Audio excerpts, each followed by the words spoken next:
Game theory মূলত এটা একটা গবেষণা। একজন একজন ব্যক্তি হোক একটা স্টেট, সে তার অবস্থান থেকে কেন এবং কীভাবে একটা পজিশন নেবে, একটা কম্পিটিশনের মধ্যে সে কীভাবে তার পজিশন দাঁড় করাবে। এই গেম থিওরিটা মূলত হচ্ছে 3 প্রকার। মূলত গেম থিওরি অনেক প্রকার আছে, কিন্তু আজকে আলোচনা করব 3 প্রকার গেম থিওরি নিয়ে। আগে যে 3 প্রকার গেম থিওরি নিয়ে আলোচনা করব সেটা আমরা আগে জেনে নেই। সেটা হচ্ছে zero sum game, non zero sum game, prisoner's dilemma. আসুন আমরা এই 3 প্রকার গেম থিওরি নিয়ে একটু দেখি। জিরো সাম গেম মূলত এটা লেবারালিজমকে প্রমোট করে। লেবারালিজমের উদ্দেশ্যটা কি? লেবারালিজমের উদ্দেশ্যটা হচ্ছে কোঅপারেশন বিল্ড আপ করা, হেল্প করা, একজন আরেকজনকে, অথবা একটা স্টেট আরেকটা স্টেটকে, একটা পার্টি আরেকটা পার্টিকে তারা হেল্প করবে। এখানে মিউচুয়াল ইন্টারেস্টটা কাজ করবে। যে পার্টিটা থাকবে, বোথ পার্টি কী হবে, উইনার হবে। ফর এক্সাম্পল, আমরা যদি ব্যবসার ক্ষেত্রে আসি, এখানে দুটো পার্টি থাকতে পারে, বহু পার্টি থাকতে পারে, কিন্তু আমরা 2টা পার্টি নিয়ে আলোচনা করি। যদি দেখা যায় যে একটা ব্যবসায় ইনভেস্ট করলাম 2 জন মিলে, সেই ব্যবসায় একটা প্রফিট আসলো, সেই প্রফিটটা আমরা যদি 50-50 করে শেয়ার করে নেই, তাহলে বোথ পার্টি কী হব, উইনার হব। তো আমরা পার্টির ক্ষেত্রে এটা চিন্তা করি। আমরা স্টেটের ক্ষেত্রে যদি চিন্তা করি, সেটা ফর এক্সাম্পল বাংলাদেশ সিচুয়েশনে এখন যে অবস্থানে আছে, সেটা হচ্ছে ইন্ডিয়া এবং বাংলাদেশ 2টা পার্টি ফরেন পলিসি কীভাবে মেনটেন করবে। এখন যে ট্রেডের যে জায়গাটা, সেখানে ইন্ডিয়া চাবে যে বাংলাদেশের সাথে একটা সুসম্পর্ক মেনটেন করতে, বাংলাদেশও চাবে যে তার প্রতিবেশী রাষ্ট্রের সাথে সুসম্পর্ক বজায় রাখতে। এখানে যদি দুইজনকে হেল্প করে বিজনেস পারপাসে এবং 50-50 শেয়ার, দেখা যাচ্ছে যে বাংলাদেশ ইন্ডিয়াকে ইলিশ দিয়ে, তাদের যে পয়লা বৈশাখে যে তাদের ইলিশ লাগে সেটা দিল, বাংলাদেশের যে জামদানি শাড়ি ভালো হয় সেটা দিল, অথবা বাংলাদেশকে যদি করিডোরও ইউজ করতে দেওয়া হয়, সেটা বাংলাদেশের পার্সপেক্টিভস থেকে। এখন বাংলাদেশ দিলেই হবে না, ইন্ডিয়াকে কী দিতে হবে। বাংলাদেশে যে মাঝে মাঝে বন্যার যে সমস্যা, ওয়াটার ক্রাইসিস যে সমস্যাটা হয়, এই সমস্যাটা সলভ করতে গেলে আমাদের 30টা ব্যারেজ থেকে যে পানির প্রকল্পটা, সেই প্রকল্পটা ছেড়ে দিতে হবে। পানি যে 50-50 শেয়ার, ইন্টারন্যাশনাল ল আর্টিকেল 31 আর আর্টিকেল 38+1 যে বিষয়টা আছে, সেটা যে সমুদ্রের গতিপথ আটকানো যাবে না। তো ব্রহ্মপুত্রের যে পানিটা, সেটা ইন্ডিয়া সে তার নিজের মতো করে স্রোত আটকায় দিয়ে সে ইউজ করে। এখন এটা হচ্ছে ইন্টারন্যাশনাল ইস্যু, সেখানে তারা নিজের স্বার্থটাকেই নিয়ে নিচ্ছে। এখন বিজনেসের ক্ষেত্রে যদি আসি, তাহলে ইন্ডিয়া নিউর কান্ট্রি হিসেবে পিএইচ যে বাংলাদেশে রপ্তানি করে, এটা খুব ইম্পর্টেন্ট একটা বিষয়। এখন ইন্ডিয়া প্রতিবেশী রাষ্ট্র হিসেবে অনেকভাবেই বিজনেস পারপাসে বাংলাদেশের সাথে একটা সুসম্পর্ক রাখে। সো আমাদের যে ফরেন পলিসি আছে, সেই foreign policy, trade foreign policy হোক, এডুকেশন ফরেন পলিসি হোক, সবগুলোতে একটা মিউচুয়াল আন্ডারস্ট্যান্ডিংয়ের ভিতর দিয়ে একটা ব্যবসা করতে হবে। এনে গেল হচ্ছে জিরো সাম গেম, মানে বোথ পার্টি উইনার হবে, মিউচুয়াল ইন্টারেস্টটাকে কাজ করবে, সেখানে কোঅপারেশন থাকবে, লিবারালিজমকে রিফ্লেক্ট করবে। আসলে আবার নন জিরো সাম গেম নিয়ে একটু আলোচনা করি। নন জিরো সাম গেমের এখানে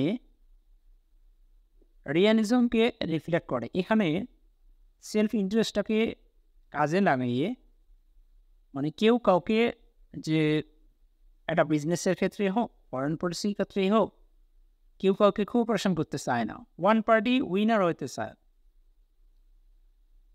যেমন একটা ট্রেডের ক্ষেত্রে আমি যদি মানে ইন্ডিভিজুয়াল কোনো চিন্তায় আসি, মানে কোনো একটা বিজনেসে যদি দুটা পার্টি থাকে, সেই দুটো পার্টির মধ্যে বিজনেস করবে একই সাথে, কেউ চাইবে যে আমি 80% লভ্যাংশ নিয়ে নেব, 90% লভ্যাংশ নিয়ে নেব, অথবা 100% লভ্যাংশ নিয়ে নেব। মানে আরেকজনকে একটু বিশ্বাসঘাতকতার ভিতর দিয়ে, মানে সেলফ ইন্টারেস্ট হতে, অন্যের দিকে তাকানোর কোনো সুযোগ নেই। এখন আমি যদি স্টেট টু স্টেট যদি চিন্তা করি, বোথ পার্টি উইনার হবে না, ওয়ান পার্টি উইনার হবে। যেমন ইন্ডিয়া তার সবসময় তার স্বার্থ রাখে। বাংলাদেশকে তারা পানি দেবে না, বাংলাদেশকে তারা চিনি দেবে অনেক উঠতে মূল্যে, বাংলাদেশকে পেঁয়াজ দেবে উঠতে মূল্যে। তাদের মতো করে তারা তাদের যে প্রোডাক্টগুলো তারা রিজার্ভ রেখে রেখে অনেক সময় মানে দ্রব্যমূল্য বৃদ্ধি করেই বাংলাদেশের সাথে একটা বিজনেস পারপাসে মানে ম্যাক্সিমাইজ প্রফিটটা তারা গেইন করে নেবে। এখন এই যে নন জিরো সাম গেম, এই নন জিরো সাম গেমটা মানে এইটা কোনো সুসম্পর্ক বজায় রাখে না। এই রিয়েলিজমটা কখনোই, মানে আমাদের দুই দেশের, আমাদের পারস্পরিক যে একটা দেশ আর একটা দেশের মধ্যে যে ভ্রাতৃত্ববোধ, সেই ভ্রাতৃত্ববোধটা টিকে থাকে না। এখন আমরা হচ্ছে তৃতীয় প্রকার যে গেম থিওরি, সেটা নিয়ে আলোচনা করব। এটা মূলত হচ্ছে প্রিজনার্স ডিলেমা। এই প্রিজনার্স ডিলেমাটা একটা সংকট, এটা কারাবন্দীদের একটা সংকট দিয়ে উদাহরণ করা হয়েছে। এখানে মূলত ব্লেম গেম খেলানো হয়। এইটার একটা মেইন উদ্দেশ্য, এখানে যে ক্রাইমটা হয়, এখানে যে সংকটটা হয়, সেটা কোনো একটা ক্রাইমকে উদ্দেশ্য করে। সেটা 2 জন 3 জন 2-এর অধিক, অথবা দুটা দেশ, অথবা 2-এর অধিক দেশ নিয়ে যে কোনো একটা ক্রাইম, সেটাকে নিয়েই এই প্রিজনার্স ডিলেমাটা নিয়ে আলোচনা হয়। এখানে যখন কোনো একটা স্টেট, যেমন ইন্টারপোল অথবা কোনো একটা দেশের পুলিশ বাহিনী 2 জন ক্রিমিনালকে মানে গ্রেপ্তার করার পরে তাদের কেসে জেরা করা শুরু করলো যে আপনি আপনার দোষটাকে স্বীকার করেন, তাহলে আপনাকে মানে মুক্ত করে দেওয়া হবে। মানে এখানে যখন দুটো পার্টি একই সাথে থাকে, কোনো পার্টি তার এই চিন্তাটা করে না যে আমরা আমাদের দোষ স্বীকার করবো। তখন যারা জেরা করবে, অথবা ইন্টারপোল অথবা ইন্টারন্যাশনাল কোর্টগুলো, এরা দুইটি পার্টিকে আলাদা করে নেবে। আলাদা করে নেওয়ার পরে দুইজনকেই জেরা করবে, এবং সেখানে কিছু টেকনিক্যাল বিষয় উঠায় নিয়ে আসবে যে আপনি যদি স্বীকার করেন আপনাকে মুক্তি দেওয়া হবে, আপনার কোনো কারাদণ্ড, আপনার কোনো শাস্তি হবে না। এই সময়টায় হয় কি, এখানে হয়তো দেখা যাবে যে দুইটা দেশ অথবা 2 জন ব্যক্তি তাদের দোষগুলো স্বীকার করে নেবে, অথবা 2 জন ব্যক্তি কি হবে, সাইলেন্ট থাকবে, তাদের দোষ স্বীকার করবে না। আবার দেখা যাবে যে তারা কোনো একটা পার্টি, সেটা দেশ অথবা ব্যক্তি হোক, সে দোষটা স্বীকার করে নেবে। এই জিনিসটা সেটা ফরেন পলিসির ক্ষেত্রে আমরা খুব ভালোভাবে অ্যাপ্লাই করতে পারি। সেটা হচ্ছে যখন কোনো একটা দেশ, কয়েকটা দেশ মিলে একটা জেনোসাইড করলো কোনো একটা দেশের মধ্যে উন্নয়ন সরানোর জন্য, অথবা ইথনিক ক্লিনজিং করলো, অথবা কনস্পিরেসি করলো। এই কনস্পিরেসিটা কীভাবে করে? ফর এক্সাম্পল, আমি যদি কোনো একটা দেশকে ডিফিনেট করে বলি, সেটা হচ্ছে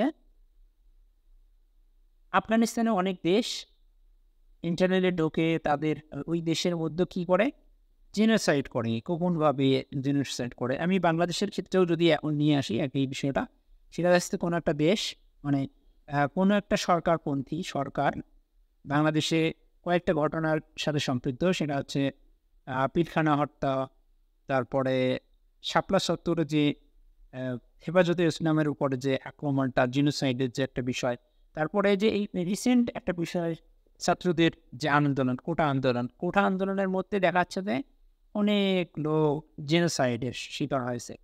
এখন এই যে এখানে জেনোসাইড করতে যে একটা কনস্পাইরেসি হলো, ষড়যন্ত্র হলো, এই ষড়যন্ত্রটা গোপন থাকে না। সেটা গোপন ১ বছর থাকতে পারে, ২ বছর থাকতে পারে, ৩ বছর থাকতে পারে, সেটা ২০ বছর থাকতে পারে। কিন্তু আসলে এখানে একটা সময় যে এই বিষয়টা মানুষের কাছে চলে আসে। মানুষ বুঝতে পারে আসল ঘটনাটা কী। সো আমাদের এই ৩ টা ওভারঅল এই গেম থিওরির ভিতরে আমরা দেখতে পারি যে বিজনেস জেনেভাটাও আমাদের জন্য পজিটিভ না। একটা দেশ আরেকটা দেশের ক্ষেত্রে, অথবা একটা পার্টি আরেকটা পার্টির ক্ষেত্রে নন জিরো সাম গেমটাও ভালো কিছু নিয়ে আসে না। সেটা দেশ হোক আর পার্টির ক্ষেত্রেই হোক। আর আমরা বেশি যদি দেখি যে আমরা সম্মিলিতভাবে সামনের দিকে এগিয়ে যাব, একটা দেশকে আগায় নিয়ে যাব, ইন্টারন্যাশনালি আমরা বিজনেস করে আগায় যাব, সেটা করতে গেলে আমাদেরকে অবশ্যই জিরো সাম গেমটা ফলো করতে হবে। কেননা সেখানে লিবারালিজমকে প্রমোট করা হয়। সেখানে বিজনেসের ক্ষেত্রে একজন আরেকজনকে কোঅপারেশন করে, বোথ পার্টি উইনার হয়। এইটা করলে আমাদের সেটা বিজনেসের ক্ষেত্রে হোক, শিক্ষার ক্ষেত্রে হোক, এখানে ফরেন পলিসির ক্ষেত্রে হোক, সব দিক দিয়ে আমরা সবসময় উইনার হব। সো ওভারঅল এই যে ৩ টা গেম থিওরি আমরা আলোচনা করলাম, এখান থেকে আমরা এইটুক শিক্ষা লাভ করতে পারি যে জিরো সাম গেম আমাদের ব্যক্তিগত জীবনে, পার্টিগতভাবে, স্টেটের ক্ষেত্রে, সব দিক থেকেই আমাদের মিউচুয়াল ইন্টারেস্টটাকে বেশি প্রাধান্য দিতে হবে। Thank you for watching this video. আবার দেখা হবে কোনো সময় ইনশাআল্লাহ।